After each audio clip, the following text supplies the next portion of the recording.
प्रधानमंत्री नरेंद्र मोदी ने दिल्ली में लाल किले के नजदीक कार विस्फोट में हुई मौतों पर दुख जताया। उन्होंने स्पष्ट संदेश दिया कि इस विस्फोट के पीछे के षड्यंत्रकारियों को बख्शा नहीं जाएगा। प्रधानमंत्री नरेंद्र मोदी मंगलवार सुबह भूटान दौरे पर पहुंचे। यहां एक कार्यक्रम के दौरान उन्होंने कहा, आज का दिन भूटान के लिए, भूटान के राज परिवार के लिए, विश्व और शांति में विश्वास रखने वाले सभी लोगों के लिए। सदियों से भारत और भूटान का संबंध बहुत ही गहन, आत्मीय और सांस्कृतिक रहा है। इसलिए इस महत्वपूर्ण अवसर पर शामिल होना भारत की और मेरी प्रतिबद्धता थी, लेकिन आज मैं यहाँ बहुत भारी मन से आया हूँ। पीएम मोदी ने कहा, सोमवार शाम दिल्ली में हुई भयावह घटना ने सभी के मन को व्यथित कर दिया। मैं पीड़ित परिवारों का दुख समझता हूँ। आज पूरा देश उनके साथ खड़ा है।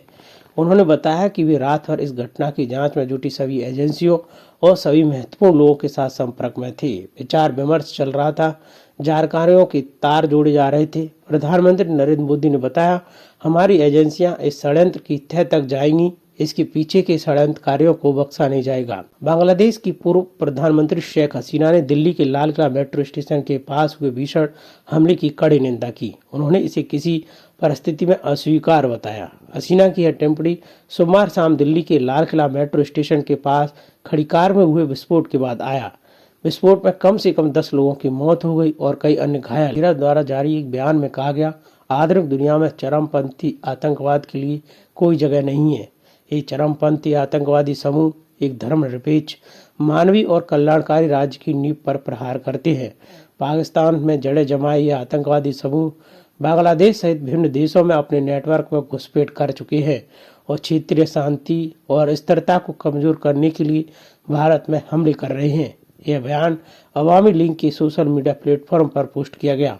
उन्होंने आगे कहा, हमें इन्हें आतंकवादियों का विरोध करना चाहिए और लोगों के बीच मजबूत संबंध करके दक्षिण एशिया में शांति और स्थिरता बनाए रखनी चाहिए। बांग्लादेश अवामी लीग आतंकवाद के खिलाफ इस सैद्धांतिक संघर्ष में भारत के प्रधानमंत्री नरेंद्र मोदी को अपना पूरा समर्थन देती है। हसीना ने इस बात पर जोर दिया कि मानवता के खिलाफ ऐसे जघन्य अपराधों के लिए आज की सभ्य दुनिया में कोई जगह नहीं है और न ही माफी के हकदार। उन्होंने जोर देकर कहा, आतंकवाद की जड़ें जहां कहीं भी हो, उन्हें जड़ में मिटा देना चाहिए।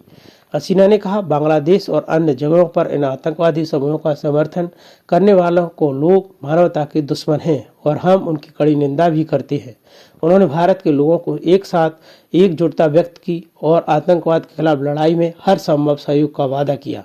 हसीना ने कहा, हम आतंकवाद और उग्रवाद के खिलाफ अपने रुख पर अड़े हैं। हमारा मानना है कि इन आतंकवादी समूहों की हार से न्याय और मानव अधिकारों की रक्षा होगी और दुनिया सुरक्षित बनेगी। अमेरिकी राष्ट्रपति डोनाल्ड ट्रंप के अतिरिक्त टैरिफ के चलते भारत और अमेरिका के रिश्तों में बीते दिनों से तनाव देखने को मिला। ऐसे में अब ट्रंप ने भारत पर लगे टैरिफ को लेकर बड़ा बयान दिया है। पत्रकारों से बातचीत के दौरान ट्रंप ने कहा, फिलहाल भारत पर अमेरिकी टैरिफ बहुत ज्यादा है क्योंकि भारत पहले रूस से तेल ले रहा था। उन्होंने कहा, अब भारत ने रूस से तेल खरीदना कम कर दिया है और मैंने भी रूस का तेल व्यापार बहुत हद तक बंद करवा दिया है। इसलिए भारत पर लगे टैरिफ को जल्द ही कम कर दिया जाएगा। इस बात की पुष्टि करते हुए ट्रंप ने साफ कहा कि हाँ, हम भारत पर लगे टैरिफ को कम करने जा रहे हैं, जो हम कभी भी, किसी भी समय, किसी भी दिन कर देंगे। भूटान इस वर्ष अपने चतुर्थ नरेश जिग्मे सिंघे वांगचुक की 70वीं जयंती मना रहा है, जिन्हें ग्रॉस नेशनल हैप्पीनेस GNS सूचकांक का जनक माना जाता है। यात्रा के दौरान वैश्विक शांति प्रार्थना महोत्सव का आयोजन हो रहा है, जिसमें भारत से भगवान बुद्ध के पवित्र पपरहा अवशेषों की प्रदर्शनी लगाई जाएगी। पीएम मोदी ने इनसे दोनों देशों के सभ्यतागत और गहरे आध्यात्मिक संबंधों का प्रतीक बताया। एशिया प्रशांत क्षेत्र में ताकाई के एक बयान ने चीन को नाराज कर दिया है। संसद में उन्होंने जो भी कुछ ताइवान को लेकर कहा, उसका बीजिंग ने तल्ख अंदाज में जवाब दिया। ताकाई ने संसद में बयान दिया था कि यदि चीन ताइवान पर हमला करता है और वह जापान के अस्तित्व के लिए खतरा बन जाता है, तो जापान अपने आत्मरक्षा बलों सेल्फ डिफेंस फोर्सेस को तैनात करने पर विचार कर सकता है। उन्होंने कहा, अगर युद्धपोत और बल का प्रयोग हुआ तो वह जापान की स्थिति को प्रभावित कर सकता है। साउथ चाइना मॉर्निंग पोस्ट में चीन के रवैये का जिक्र है। स्पष्ट लिखा है कि यह बात चीन के लिए सीधा रेड लाइन थी, क्योंकि बीजिंग ताइवान को अपना आंतरिक मामला मानती है। चीन ने जापान के इस बयान को भड़काऊ घातक और द्विपक्षीय संबंधों को गंभीर रूप से नुकसान पहुंचाने वाला बताया। जापान ने सोमवार को औपचारिक रूप से विरोध दर्ज कराया क्योंकि ओसाका में चीन काउंसिल जनरल ने सोशल मीडिया पर एक पोस्ट में ताकाइची को प्रत्यक्ष रूप से धमकी दी। इस धमकी में विवादित भाषा का प्रयोग किया गया, जिसमें कहा गया था, हम बिना हिचकिचाहट गले को काटने का विकल्प नहीं छोड़ेंगे, क्या आप तैयार हैं? जापानी सरकार ने इसे अत्यंत अनुचित माना। इस विवाद से ठीक पहले ताकाइची ने विपक्षी सदस्य की ओर से पूछे गए एक सवाल के जवाब में आंतरिक संसदीय समिति को बताया कि जापान को सबसे बुरे परिदृश्य के लिए तैयार रहना होगा। उन्होंने ये भी कहा, यह ताइवान के आसपास युद्धपोत तैनात हो या सेना कार्रवाई करे तो जापान को सीधे तौर पर खतरा महसूस हो सकता है। चीन ने जापान को चेतावनी दी कि वह ताइवान की सेना को किसी तरह का समर्थन नहीं दे और जापान को इस मुद्दे पर कुछ भी ऐसा संदेश नहीं भेजना चाहिए जो बीजिंग को उसके आंतरिक मामले में हस्तक्षेप के रूप में लगे। बीजिंग का मानना है कि ताकाइची ने जो संसद में कहा वो दोनों देशों के बीच 1972 में हुए समझौते का उल्लंघन है। उस समझौते के तहत जापान ताइवान पर चीनी प्रभुत्व मानता है और बीजिंग की स्थिति को सम्मान देता है। जापान ने संकेत दिया कि ताकाइची अपने बयान को नहीं दोहराएगी और सतर्क रहेगी। कैबिनेट सचिव मिनोरी किहारा ने मंगलवार को विश्वास दिलाया कि जापान 1972 के समझौते का सम्मान करता है और पीएम ताइवान मुद्दे को बातचीत के जरिए सुलझाने की इच्छा रखती है। वहीं सोमवार को खुद ताकाइची ने माना कि संसद में उन्होंने जो कहा वो परिकल्पना के आधार पर कहा और वो भविष्य में ऐसी बयानबाजी से बचने का प्रयास करेंगी। जापान की सुरक्षा नीति में यह स्पष्ट बदलाव देखे जा सकते हैं। जापान के लिए परंपरागत तौर पर यह कहा जाता रहा है कि सीधे तौर पर ताइवान विवाद में प्रवेश नहीं करेगा, लेकिन ताकाइची ने इसे अपने अस्तित्व को जिंदा रखने की स्थिति तक पर ले जाने वाला मामला बताया। इस घटना से जापान चीन संबंधों में नई दरार दिखने लगी, जबकि हाल ही में दोनों देशों के शीर्ष नेताओं ने स्थिर और रचनात्मक रिश्तों पर सहमति जताई।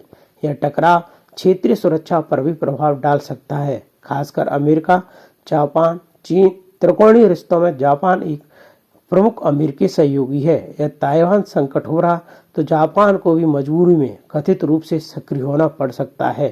ताइवान और अमेरिका इस विवाद को सिर्फ दो पक्षीय के रूप में नहीं देख रहे।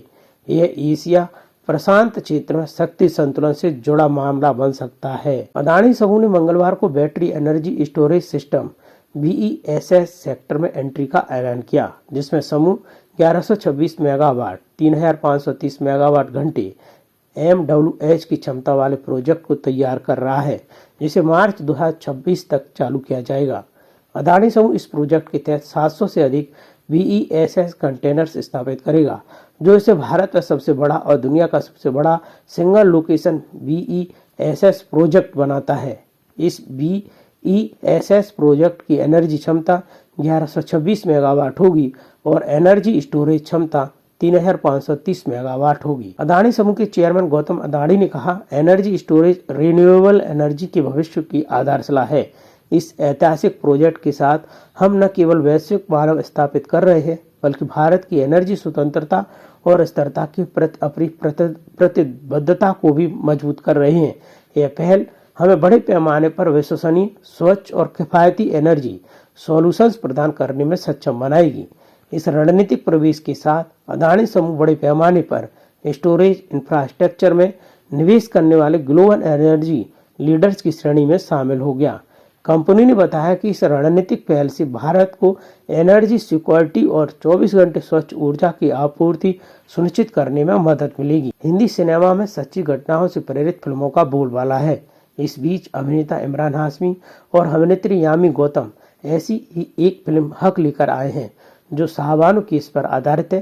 फिल्म के प्रमोशन के दौरान यामी गौतम ने नारीवाद और महिलाओं के अधिकारों पर अपने विचार साझा किए। यामी गौतम ने फिल्म में साजिया बानो का रोल निभाया। उन्होंने IANS से बात करते हुए कहा, आज के समय में नारीवाद के कई मायने हैं और हर तरह के नारीवाद से वह पूरी तरह सहमत नहीं है। उनका मानना है कि नारीवाद का असली मतलब दूसरों से लड़ना नहीं, बल्कि अपने और अपने परिवार के लिए खड़ा होना है। फिल्म के बारे में बात करते हुए यामी ने कहा, अगर आपके पास एक ऐसी कहानी कहने का साहस है जो वास्तव में एक साहसी महिला, सशक्त महिला या नारीवादी महिला से प्रेरित है, तो मुझे लगता है वह नारीवाद का एक सच्चा उदाहरण है। उन्होंने कहा, आज के समय में नारीवाद के कई अलग अलग रूप सामने आए हैं और कुछ उनके अनुसार सही नहीं है। यामी ने कहा, सही नारीवाद दूसरों से लड़ने या किसी को नीचा दिखाने के बारे में नहीं है।